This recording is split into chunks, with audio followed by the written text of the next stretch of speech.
सुंदरनगर गांव में नए नए टॉयलेट्स बने थे। गांव वाले नए 2 टॉयलेट्स बनने से बहुत खुश थे, खास तौर से गांव की औरतें। एक दिन रेखा और सुषमा टॉयलेट के पास बैठकर बातें कर रही होती हैं। अरे बहन, ये नया टॉयलेट बनने से हम बहुत खुश हैं। जब देखो पेट पकड़कर बाहर जाना पड़ता था। रेखा की बात सुनकर सुषमा बोलती है, सही कहती हो बहन, सचमुच हम भी तो परेशान ही हो गए थे।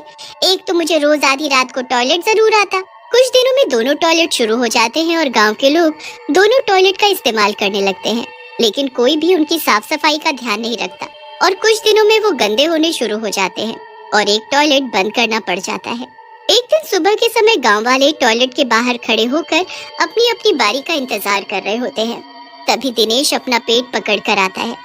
अरे मर गया रे! अरे भाइयों भाइयों, मुझे पहले जाने दो। मेरे पेट में बहुत दर्द हो रहा है। अगर मैं पहले टॉयलेट नहीं गया तो यही गड़बड़ हो जाएगी। दिनेश बिना लाइन के टॉयलेट में जाने की कोशिश करने लगता है, लेकिन गांव वाले उसे रोक देते हैं। भीमा पहलवान दिनेश को बोलता है, अरे कहाँ जा रहा है तू?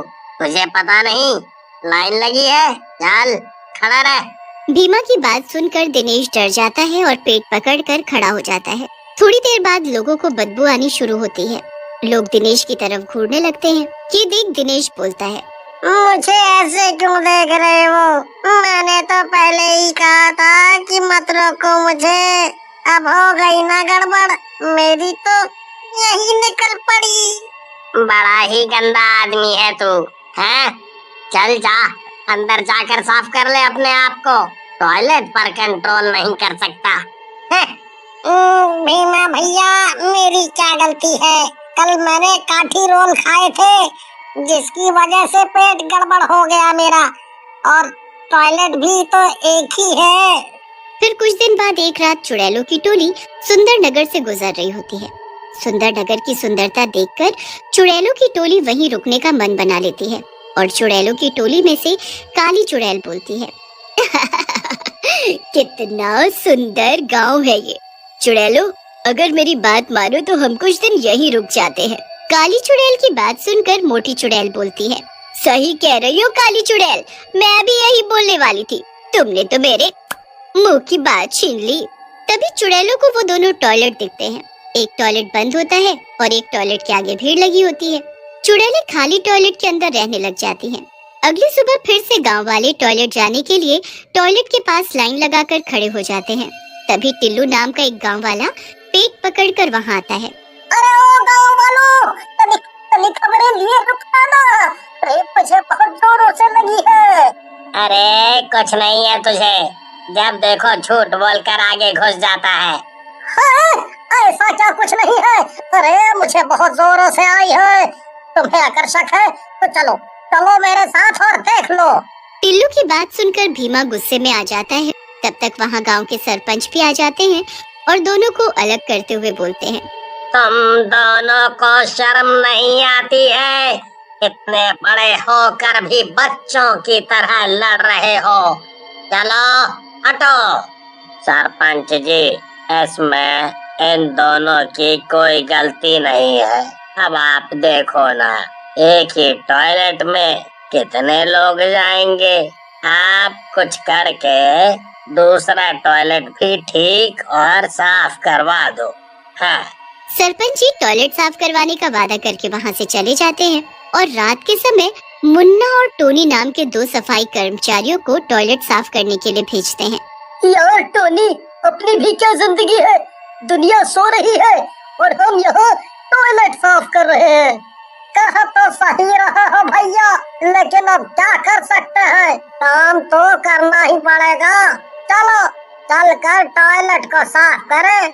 ऐसा कहकर टोनी बंद टॉयलेट का दरवाजा खोलता है तो उसकी आंखें फटी की फटी रह जाती हैं। उसके सामने चुड़ैलें खड़ी होती हैं। आओ टोनी और मुन्ना, हमें तुम्हारा ही इंतजार था। आओ, कई दिनों से भूखे हैं हम। टोनी और मुन्ना धीरे धीरे पीछे हटने लगते हैं। मुन्ना और टोनी की हालत देखकर चुड़ैल हंसने लगती है और बोलती है, हमें तो बाहर आना ही था मुन्ना। कई दिनों से हम इस टॉयलेट में बैठे थे, अब हमें भूख लगने लगी है।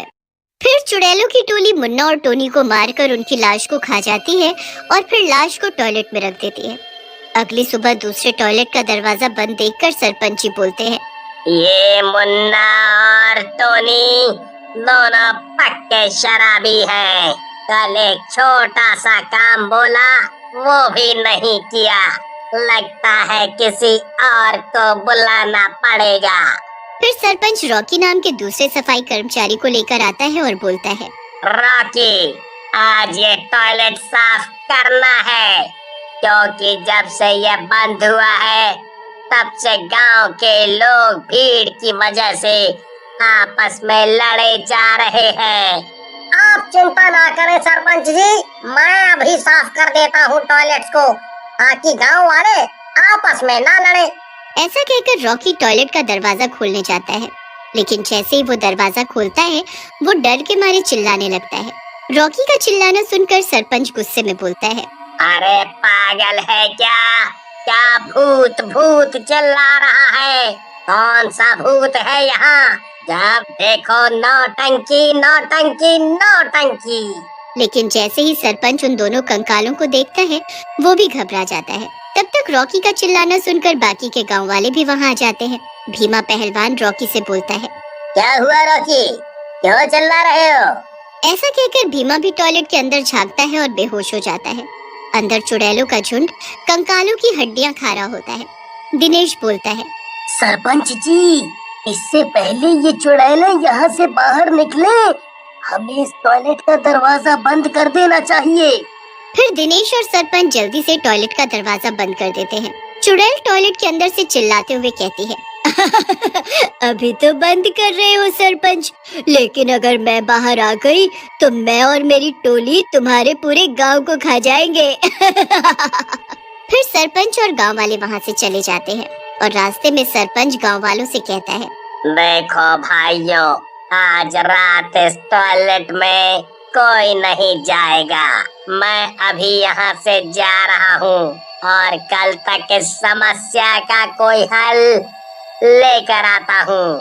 ऐसा कहकर सरपंच जी वहाँ से चले जाते हैं और कोई गांव वाला भी डर कर टॉयलेट में नहीं जाता। लेकिन रात में बंसी नाम का एक शराबी वहाँ से गुजर रहा होता है। तभी उसे एक औरत की आवाज आती है जो उसे बुला रही होती है। ये इतनी प्यारी और सुरीली आवाज किस औरत की है जो मुझे बुला रही है? तभी उसकी नजर टॉयलेट पर पड़ती है और वो टॉयलेट की तरफ बढ़ने लगता है। ऐसा कहकर बंसी टॉयलेट के पास जाकर टॉयलेट का दरवाजा खोल देता है। अंदर से चुड़ैल और उसकी टोली बाहर निकल जाती है। उन सबको देखकर बंसी बोलता है, अरे मर गया रे! मैंने तो सोचा था कोई हीरोइन टाइप की औरत निकलेगी, लेकिन ये क्या? ये तो चुड़ैलें निकल रही हैं टॉयलेट से। आज तो मैं गया। ऐसा कहकर बंसी वहाँ से भागने की कोशिश करता है, लेकिन चुड़ैलें उसे मारकर खा जाती हैं। और फिर काली चुड़ैल बोलती है, इस सरपंच के बच्चे ने हमें इस टॉयलेट में बंद किया था ना, पहले इसे ही मारेंगे फिर किसी और गांव वाले को। चलो सरपंच को मिलकर ढूंढें। लेकिन सरपंच के गांव में न होने की वजह से वो उन्हें नहीं मिलता। उधर अगली सुबह सरपंच भी एक बाबा के साथ गांव के अंदर आता है। चुड़ैल गांव के रास्ते पर ही बैठकर उसका इंतजार कर रही होती है। सरपंच को देखकर काली चुड़ैल बोलती है, तू आ गया सरपंच, तेरे आने का तो हम कब से इंतजार कर रहे थे। और ये कौन है जोकर तेरे साथ? हाँ? ये बचाएगा तुझे हमारी टोली से? काली चुड़ैल की बात सुनकर सरपंच बोलता है, चुड़ैल, तू अपनी मर्जी से इस गांव में आई थी, हमने नहीं बुलाया था, समझी? और रही बाबा की बात, ये तुझे तेरी औकात अभी बता देंगे। सरपंच की बात सुनकर चुड़ैल को गुस्सा आ जाता है और वो बाबा की तरफ बढ़ने लगती है। लेकिन जैसे ही चुड़ैल बाबा को छूती है, जलने लग जाती है। अरे बाबा, हम तो ये गंदा टॉयलेट देखकर रुके थे, अगर ये गंदा ना होता तो हम आगे चले जाते। बस इसे साफ रखना अब। उसके बाद बाबा अपने पास से भभूत निकालकर बाकी की चुड़ैलों के ऊपर डाल देते हैं। बाकी चुड़ैलें भी वही जलकर भस्म हो जाती हैं।